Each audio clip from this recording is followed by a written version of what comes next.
The last thing I expected was for that night to take such a terrifying turn. After leaving the hospital, exhausted but relieved that my daughter had survived, I stepped into a nightmare. Ethan stood there, with her, Isabella. My world shattered in an instant. I screamed, demanding answers, but his face twisted with rage. Before I could react, he grabbed a heavy metal candle holder and swung it with full force. Pain tore through my arm as I collapsed. But my fear wasn't for myself, it was for Lily. I was still holding Lily. And what happened next was so unbelievable, so horrifying, that even now, I can barely bring myself to say it. My name is Grace Walker, and a year ago, I thought my life was perfect. At 30 years old, I had everything I had ever dreamed of: a loving husband, a beautiful daughter, and a stable home. I was married to Ethan Walker, a man I once believed was my soulmate. We lived in a beautiful house in Brooksville, a quiet city where I had always imagined raising a family. Our daughter, Lily, had just turned 4. She was the light of my life, my little girl who filled every corner of our home with laughter and warmth. From the outside, our life seemed like a dream. Ethan was a successful entrepreneur, always busy but always providing.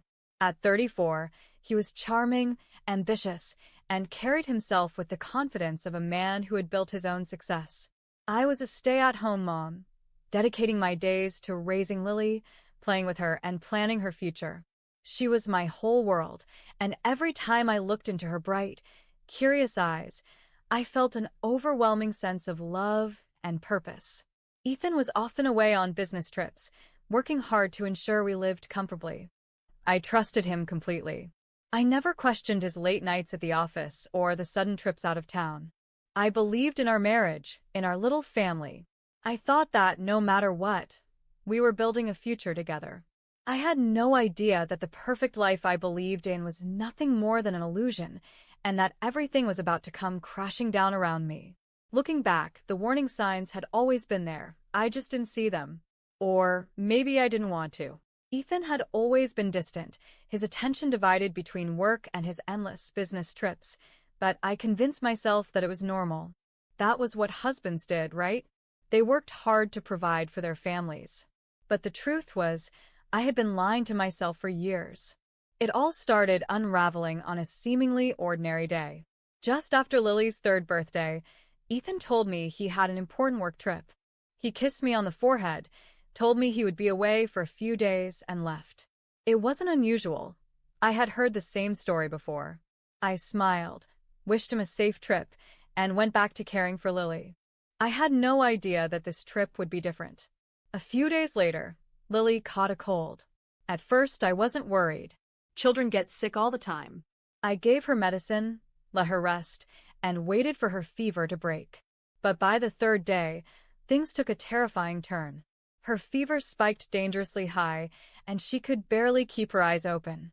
Her little body felt weak in my arms, and her soft, exhausted cries sent waves of panic through me. Something was seriously wrong.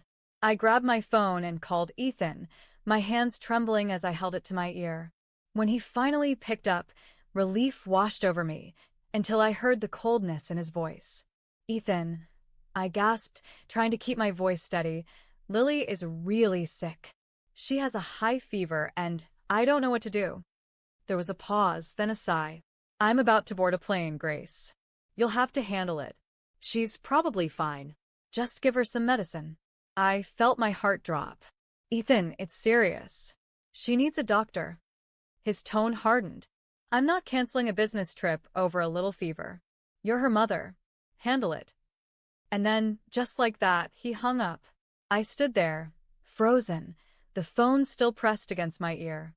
My mind refused to process what had just happened. How could he be so heartless? But I didn't have time to dwell on it. Lily needed me. Without another second of hesitation, I rushed her to the hospital, praying the entire way. I had no idea that this night would change my life forever. The emergency room was packed, but I didn't care. I rushed to the front desk, clutching Lily tightly in my arms. Her little body was burning up, her breath shallow. I begged the receptionist to help us, my voice shaking as I fought back tears. A doctor, Dr. James, finally examined her. He was a serious-looking man in his 40s, and as he checked Lily's vitals, his expression darkened. I knew something was very wrong. The fever has caused complications in her brain, he said, his voice calm but urgent. She needs surgery right away. It's the only way to save her. The room spun around me. Surgery? My baby needed brain surgery? My throat tightened as I struggled to find my voice. How much will it cost? Dr. James hesitated before answering. You need to make a $300,000 deposit before we can proceed. My heart stopped. 300,000? I whispered, as if saying it out loud would make it less real. I didn't have that kind of money. We had savings, but not nearly enough. My hands trembled as I pulled out my phone. Ethan. He had to help. I dialed his number. No answer. I sent texts. No reply. I left voicemails, my voice breaking as I begged him to call me back. I saw that he read my messages, but he never responded. Tears blurred my vision as I stared at my phone. My husband, the father of my child, ignoring us in the darkest moment of our lives. I sank into a chair, holding Lily's tiny hand, feeling helpless and lost. I had never cried so hard in my life. What was I supposed to do? Let my daughter die because I didn't have the money? And then it hit me. I had no choice. I ran home, tore through my jewelry box, and grabbed everything valuable I owned. My wedding ring, family heirlooms, every piece of jewelry I had ever cherished. I rushed back to the hospital, my hands shaking as I sold everything to a jeweler nearby. But even after selling it all, it wasn't enough. Desperate, I begged the jeweler to lend me the rest. Maybe he saw the panic in my eyes or heard the desperation in my voice because, by some miracle, he agreed. I returned to the hospital, my hands shaking as I handed over the money. Dr. James and his team moved fast, preparing Lily for surgery. The longest hours of my life began. I sat in the waiting room, alone and terrified, whispering prayers into the silence. And then, finally, after what felt like an eternity, Dr. James appeared. He gave me a small, reassuring smile. The surgery was a success. She's going to be okay. I collapsed to my knees, overwhelmed with relief. Lily was alive. That was all that mattered. But even in that moment of hope, one painful question refused to leave my mind. Where was Ethan? Why hadn't he cared enough to answer my calls? I didn't know it then, but that question was about to destroy the life I had built. Lily spent several days in the hospital recovering. I refused to leave her side, watching over her every moment. She was still weak, but she was alive, and that was all that mattered. The nightmare was over, or so I thought. I was exhausted, physically, emotionally, mentally. I had barely eaten or slept in days, but I told myself that everything would be okay once I got home. I just wanted to lay Lily in her bed, let her rest, and finally breathe. The day we were discharged, I held Lily close as I drove back home. As I turned onto our street, my heart skipped a beat when I saw Ethan's car parked in the driveway. For a brief moment, I felt relief. Maybe he was here to explain himself. Maybe he had realized his mistake and was waiting to make things right. Maybe he was finally going to act like the husband and father he was supposed to be. But as I walked up to the front door, I heard something that made my stomach turn. Laughter. A woman's laughter. I hesitated for only a second before pushing the door open. And then, in that single moment, everything shattered. Ethan was standing in the middle of our living room, looking comfortable, too comfortable, with a woman I had never seen before. She was tall, strikingly beautiful, and she had the kind of confidence that made my blood boil. Her hand rested on his chest. Her smile was smug. They weren't just standing together, they were together. Lily whimpered in my arms, sensing my tension. I stared at Ethan, my voice shaking. Who is this? Ethan turned to me, too calm, too casual, as if nothing about this was wrong. Grace, he said, as if my name was an inconvenience. This is Isabella. We're together now. For a moment, I thought I had misheard him. Together?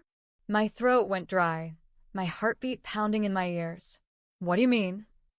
I demanded, my voice rising. Ethan, I just came back from the hospital with our daughter. Do you even care what she's been through? What I've been through? Ethan's response was like a knife to the heart. I've made my decision, he said, his voice cold. You and Lily can manage on your own from now on. I don't need sick people dragging me down. Sick people. I felt my knees go weak.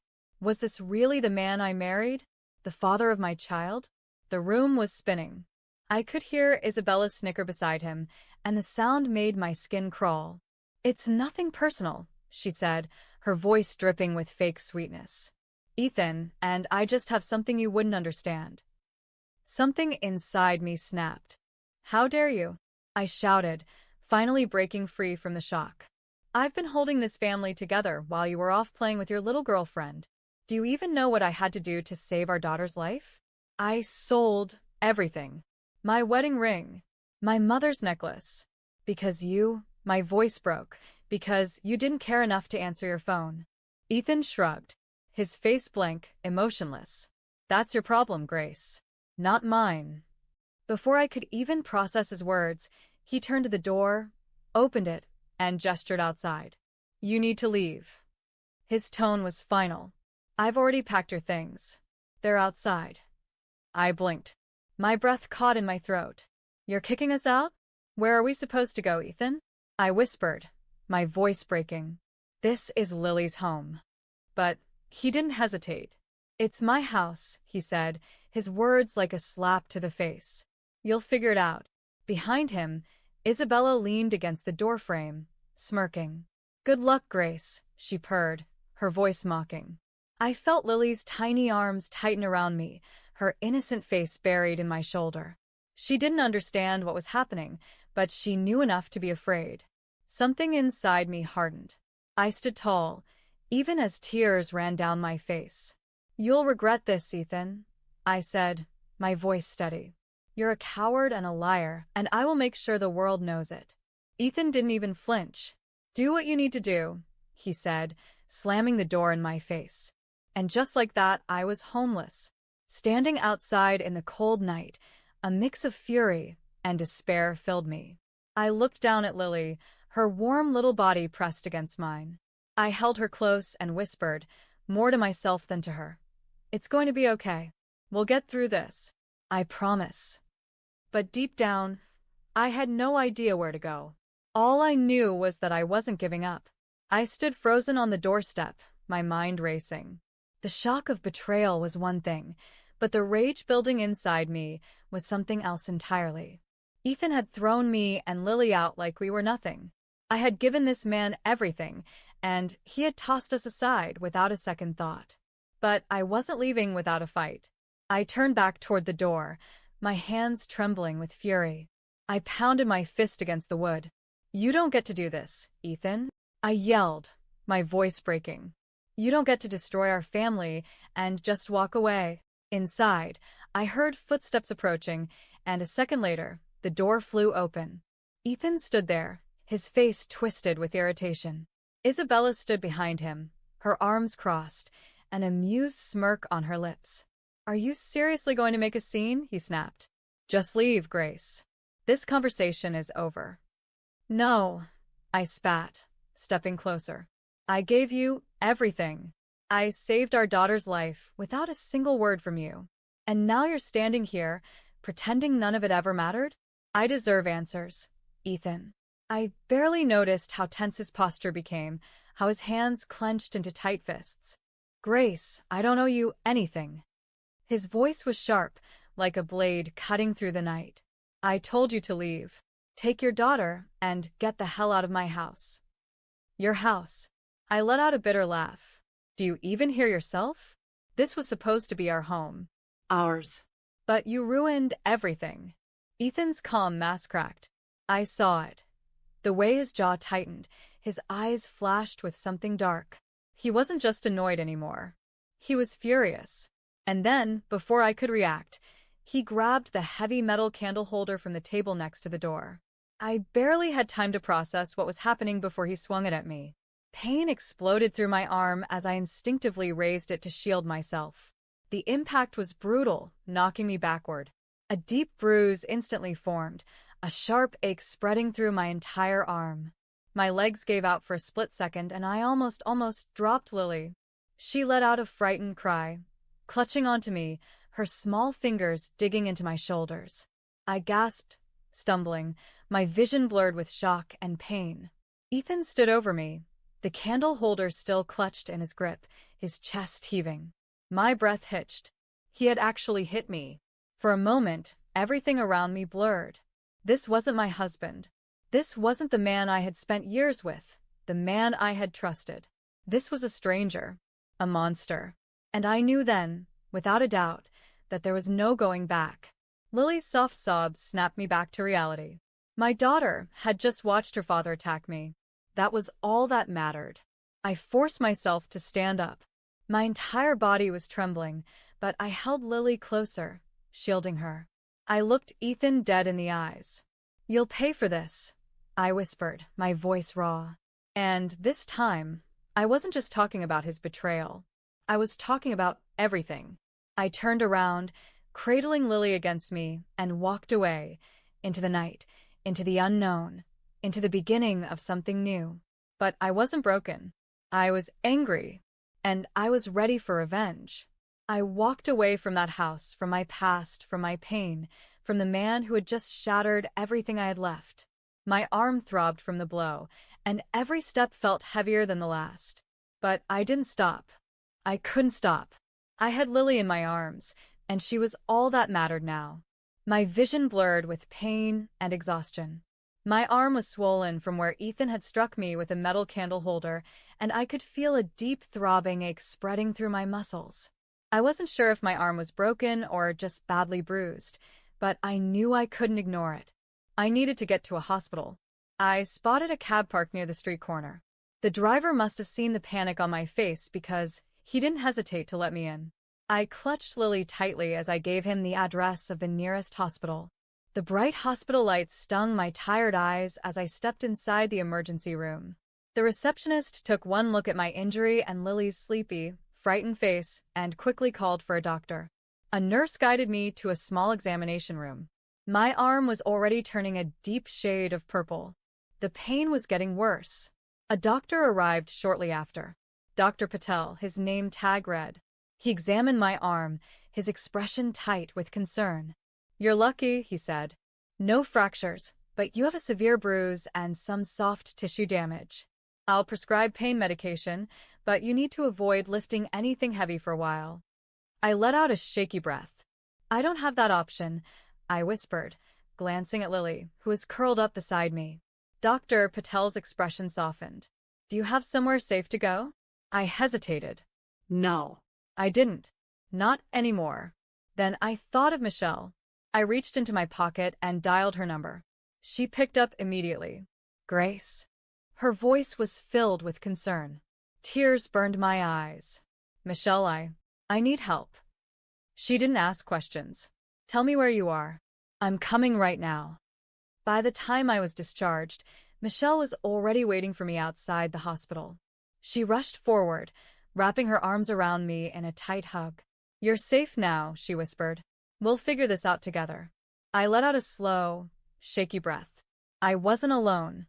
And for the first time since Ethan had slammed that door in my face, I felt a tiny spark of hope. The shelter was small but warm. Safe.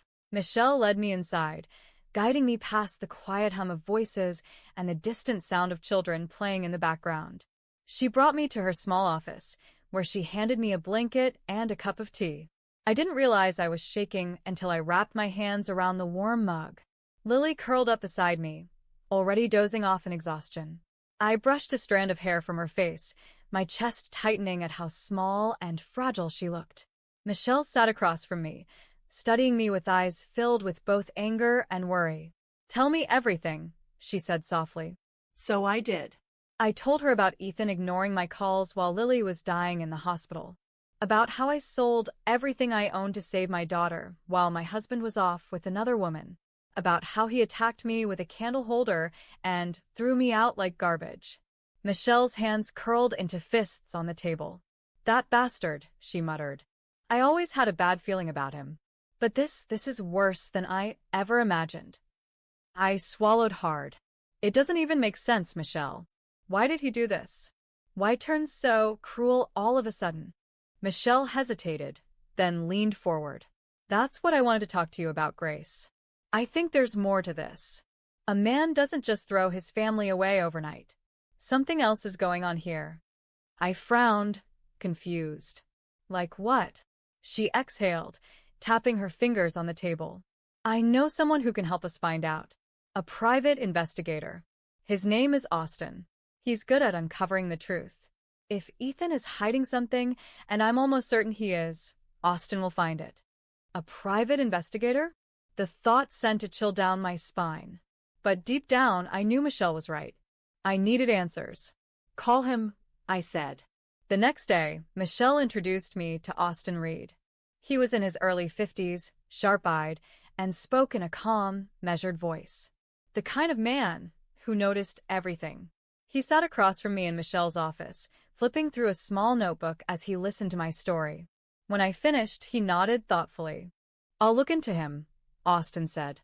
"If Ethan's hiding something, I'll find it." I didn't know what to expect, but something told me that the truth was going to be far worse than I had imagined. Days passed, each one filled with an unbearable mix of rage, heartbreak, and exhaustion. I focused on Lily's recovery, trying to hide my pain every time she looked up at me with her innocent eyes. She had already been through so much. She didn't need to see her mother falling apart. But at night, when she was asleep, I lay awake in the shelter's small room, staring at the ceiling, replaying everything that had happened. Why had Ethan done this? Was it just about Isabella? Or was there something even darker lurking beneath the surface? I got my answer a week later. Michelle called me into her office, and the moment I stepped inside, I saw Austin waiting for me. His face was unreadable, but the look in his eyes told me he had found something. Something big. He gestured for me to sit. My hands felt ice cold as I lowered myself into the chair. "Grace," he started, his voice calm but firm. "You need to brace yourself. What I found isn't just about cheating. It's much worse." My stomach twisted. "Tell me." Austin opened the folder on the desk and spread out documents, photos, and financial records. My eyes scanned them quickly, my heart pounding louder with each word I read. "Ethan and Isabella aren't just having an affair," Austin explained. "They're business partners, and not in a good way. They've been involved in fraud, money laundering, and illegal business deals for years. His entire company? A front for criminal activity." My breath caught in my throat. "You're saying he's a criminal?" Austin nodded. "And Isabella isn't just his mistress. She's his partner in crime. They've been moving stolen funds into offshore accounts, running scams through fake investments, and using his business as a cover. They're being watched by the authorities, but so far, they've managed to stay under the radar." The room tilted beneath me. I had suspected betrayal, but I never imagined this. This can't be real," I whispered, my voice cracking. But deep down, I knew it was. It all made sense now. Ethan's cold indifference. His sudden decision to throw me and Lily away. We were liabilities. He knew that if things went south, I'd be a loose end. Someone who could talk. Someone who could ruin everything. Michelle reached for my hand, her grip firm and steady. "Grace, we have to take this to the police." I swallowed hard. My pulse raced. Ethan had already hurt me once. If he found out I was digging into his secrets, what else would he do? But then I thought about Lily. I thought about the bruise on my arm from the candle holder. I thought about the fear in my daughter's eyes when he attacked me. And suddenly, I wasn't afraid anymore. I looked up at Austin. "What do we do next?" Austin and Michelle exchanged a look before Austin leaned forward, his voice low and serious. "We need to build a solid case against Ethan. Right now, we have strong evidence, but to ensure he doesn't slip through the cracks, we need more." I nodded, my mind racing. "What kind of evidence?" Austin tapped the documents on the table.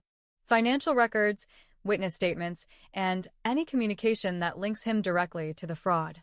I've already compiled a lot, but if we want the police to take immediate action, we need undeniable proof, something they can't ignore. Michelle crossed her arms.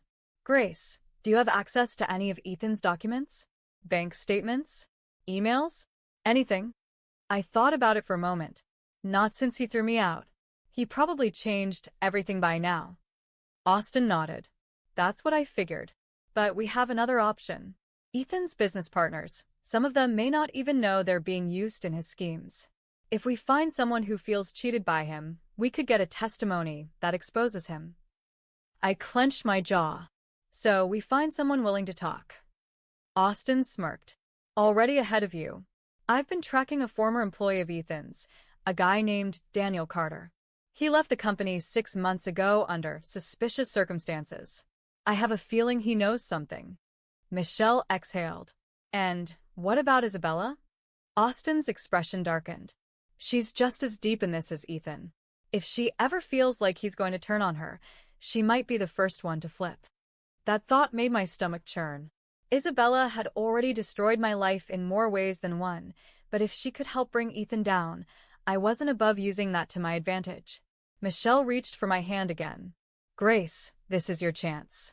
You've been through hell, but this is how you get justice. Are you ready for that? I looked at my daughter, peacefully asleep on the small couch in the office. I thought about how close I had come to losing her. I thought about how Ethan had stood in that doorway, completely unmoved, while I begged for our home, our life, our family. Then I thought about how he had lifted that candle holder and hit me without hesitation. My hands curled into fists. I turned back to Austin, my voice stronger than it had been in weeks. Let's take him down. Austin wasted no time. The very next day, he tracked down Daniel Carter, the former employee who had left Ethan's company under suspicious circumstances. I waited anxiously at the shelter while Austin met with him. My stomach was in knots the entire time, my mind racing with questions.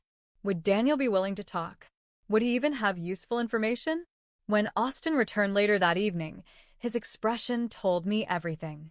He's in, Austin said as he set his notebook down on Michelle's desk. And he gave us more than we expected. I sat up straighter, my pulse quickening. What do you mean? Austin flipped open his notes. Daniel wasn't just any employee, he was one of Ethan's accountants. And he figured out what Ethan was doing before he left. Michelle's eyes widened. Wait, so he knew about the fraud? Austin nodded. Not only did he know, but he also has documents to prove it. He took copies before he quit, just in case Ethan ever came after him. I felt my hands tremble. This was it. We had him. He sent me everything, Austin continued. Bank transactions, wire transfers, offshore accounts, all tied directly to Ethan and Isabella. He leaned forward. This is more than enough to bring them down. A wave of relief washed over me, but it was quickly followed by something else. Fear. Ethan had already proven what he was capable of. If he found out what we were doing, what would he do next? Michelle must have sensed my hesitation because she reached out and squeezed my hand. Grace, we're almost there. The police will protect you and Lily. You're not alone in this.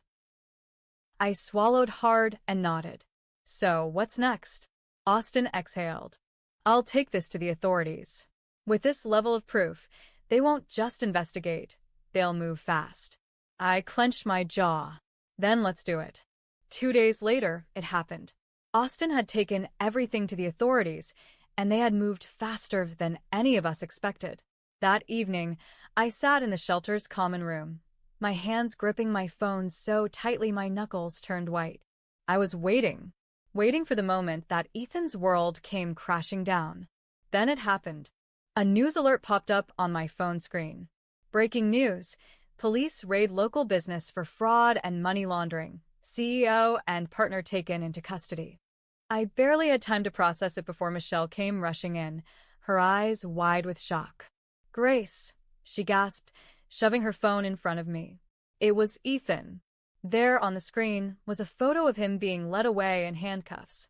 My breath caught in my throat. We did it. I had spent so long feeling powerless, feeling broken. But now? Now he was the one who had lost everything. The moment I had been waiting for finally arrived, Ethan's trial. Despite everything he had done, part of me expected him to somehow escape justice.